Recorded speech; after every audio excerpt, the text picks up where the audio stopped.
When you start a road trip, there's a point where your brain switches modes, from heading out to being out. Sometimes that takes just a few hours, but on this trip, it took a week. I left New York City on Sunday, June 7th, and today is Sunday, June 14th. And right now, I'm sitting in Stowe, Vermont, under a covered veranda at the Stowe Village Inn with a hot cup of coffee, watching the rain. Welcome to Rocky Mountain Highs, my 2-month road trip from New York City into New England, across the Great Lakes, to the Dakotas, and south into the Colorado Rockies. The last time I rode Colorado 2 years ago, most of the high passes were still closed due to snow. So this trip is partly a do-over, a chance to ride the roads I missed last time. And this time, I plan to ride some of the most extraordinary motorcycle roads out there. I hope you'll stick around and hit subscribe. I'd love to have you along for the ride.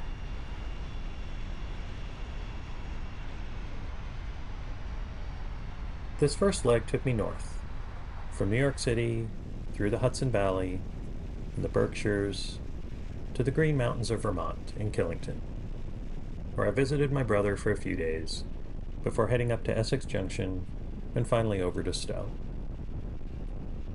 And there was some great riding along the way. The Taconic Trail, Route 2 between Petersburg, New York, and Williamstown, Massachusetts, was a genuine pleasure. Scenic views, light traffic, and flowing turns. The kind of road that lets you know you're well outside the city.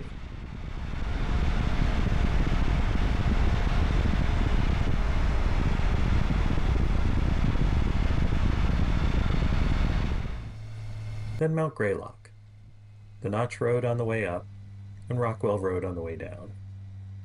And at the summit, a war memorial, and about a dozen paragliders, working the thermals, just hanging there in the sky, enjoying a literal bird's eye view of the same landscape I was riding below.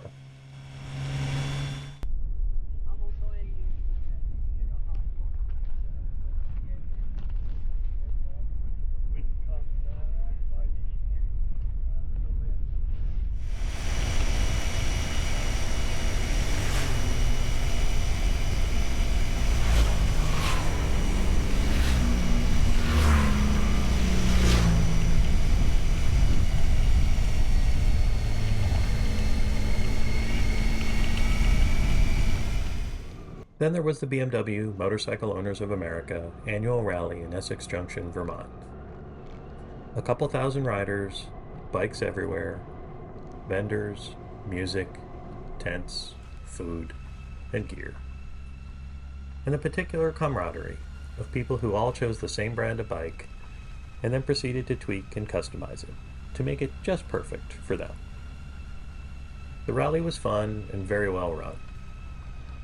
But the Vermont weather gremlins were not being kind. Heat and humidity were both pushing into the high 90s. So let's just say that sleeping in a tent in the fairgrounds was something a little bit less than relaxing. So I left the rally a day early, and I headed through Smuggler's Notch to Stowe, and found myself a nice air-conditioned motel room. Had a nice dinner at the Green Mountain Inn, and in the morning, I packed up and shipped my camping gear home.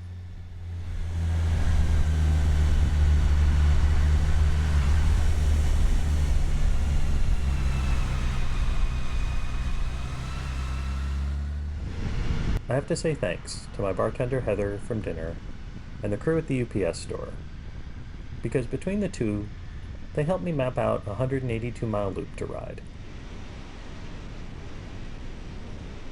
North to crystal clear Lake Willoughby, up to Sentinel Rock, where you get this panoramic view that just goes and goes and goes.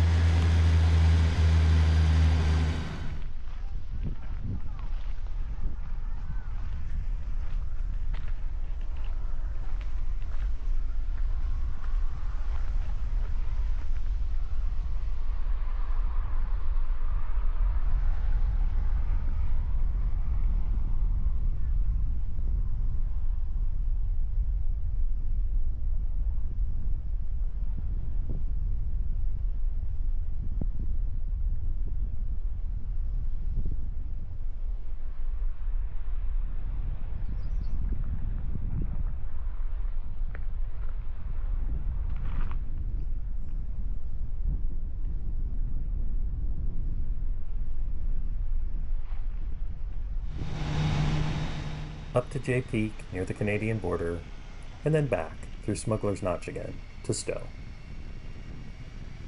This was the day. Nowhere to go, nowhere to be, nobody waiting for me. Just me and the bike and the road, doing exactly what we were all supposed to be doing.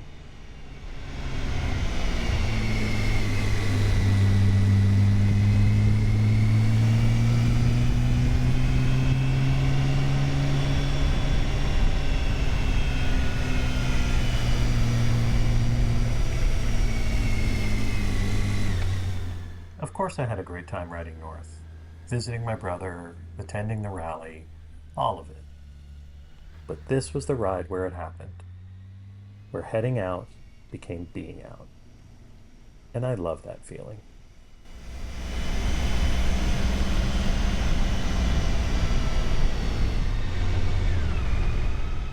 Now I'm turning my sights north and west. Canada and the Great Lakes are calling. So until the next ride, be safe, be curious, and keep meandering.